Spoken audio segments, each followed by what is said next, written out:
Of course, there's many ways of working with the skeleton. What I'm going to show you here is just lightly working with the jawbone in balance and counterbalance.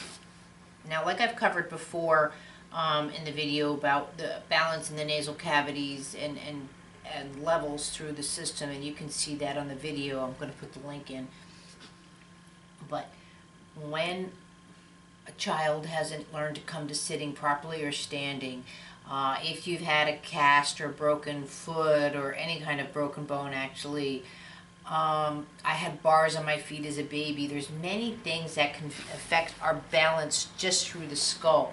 Balance is throughout the body, but I'm just right now trying to cover the skull.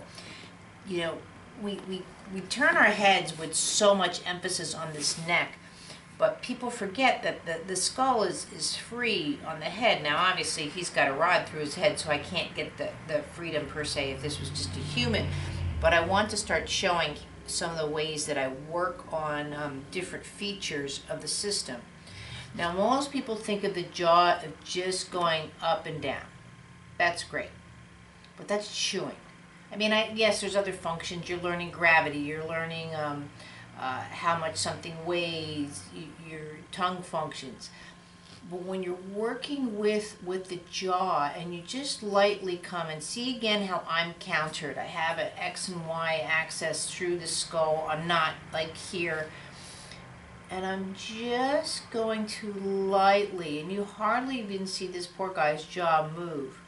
But I just start off with an impression to the right. So basically my force is going this way, very slightly. So as I push or press, or however you want, I hate to say push because it sounds so much severe, but just going into the jawline. So see how the head just counters that. So again, if you hit a curb the wrong way, or any of those kind of things when you're walking and talking and chewing gum, you want that vestibular to know that counterbalance. So it's not about the head learning how to go left, right, but to see the counter, see how the jaw is twisting. So if you have a child that's been dealing with torticollis, that function is really jammed. Braces. A lot of people, because of TMJ, they talk them into this stupid jaw surgery, you know, and I have a relative that can't feel his lower face now for 5 years since the surgery. It's just, there's other ways of looking at things, how to skin a cat. So I'm just in, so now I'm going to go to the other side, just so you saw more of the axis this way, but I want you to see how I'm applying the hand pressure. So I'm just going in, but notice again, see this is down, and this is to the side. And I'm just slightly moving. I've got the jaw totally secure, everything's secure. I'm not like this, notice, when I do work. That doesn't get the whole effect. I'm here, I'm in against the head, I'm in against, I'm around the jaw, I'm totally into the system. And I'm just going along. Now people are going to have different jaws. You can have a broad jaw, small jaw, tiny mouths, big mouth, I mean all of that. It could be an infant that you're working on. This is something you can do wonderfully with your child as they sleep. But there's just think about how the jaw goes side to side. And just touch your own face and just feel that. Going in now to the back of the mandible.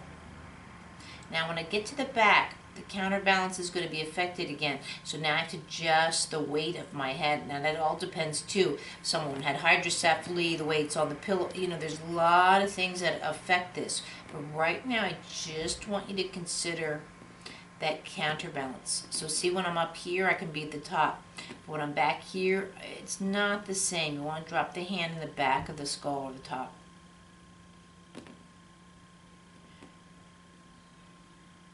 And just work that way. And then once you've done both sides, and I would say probably a good 15 minutes, and again, if you only do one side, that's fine, but if you're going for the both sides, I'm going again to caress the head. I'm in, underneath, And see with my palms of my hands, so see, this is skiing, this is that slalom, this is all of those things, and I'm just lightly bringing the jaw side to side. So see, if I'm doing this, I don't need, Frank can't move that way. I have to bring, so the movement here is just as important as I move side to side, working with that counterbalance.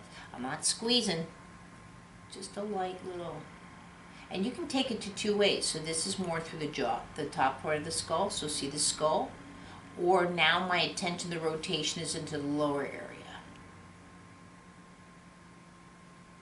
So again, this is with the palm, top part of mine, more of my wrist, see you can see more of my arms, and then this is the lower where,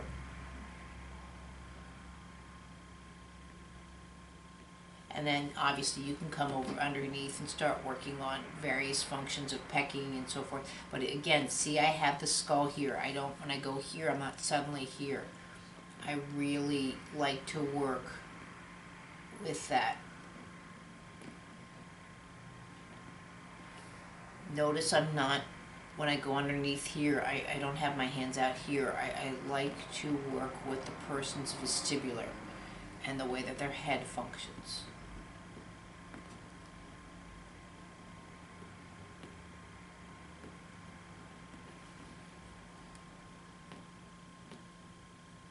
And now what I'm doing is I'm coming to the back of the mandible. Even though it looks like I'm just doing this, opening and closing, what I'm doing actually is with that, and now I twist. So now the twist is coming. So what it is, before I was doing sort of where the accent of the side to side was here, now I'm going back here and to the back of the neck.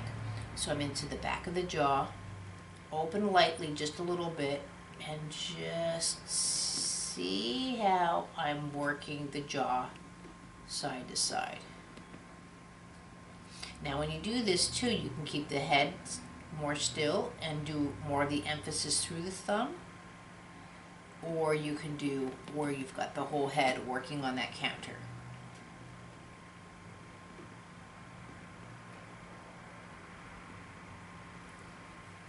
Then at that point, coming underneath again, the back of the jaw, just feel, in a sense, his bite.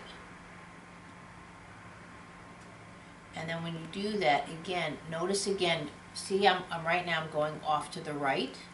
So the concentration of the bite will be on the right molars, rear molars, and then here with the left.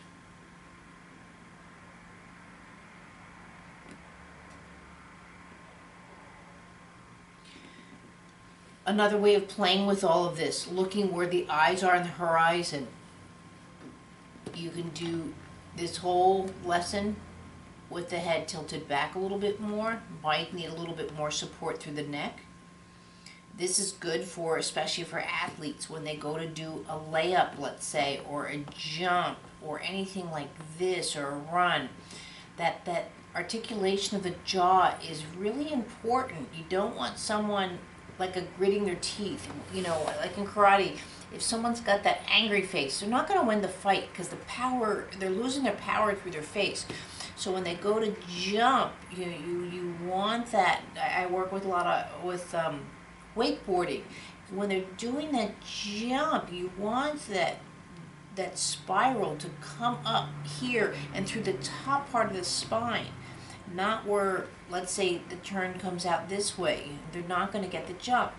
So you just work with that. Now obviously I'm getting a little bit because he doesn't have eyes, but so you're just here, and you know you can do that whole lesson, even like this. If a person has a scoliosis, keep them in this position and work the jaw side to side. You know, so then that they learn how to come over. See the dropping of the jaw. See how the jaw goes sideways. And this is just ways of adding now complexity to that lesson. But again, starting out, it looks like I'm hardly even working. Just this light little, but even you can see the difference in this guy, and he's plastic, how much more now his face responds to my touch, which is pretty funny.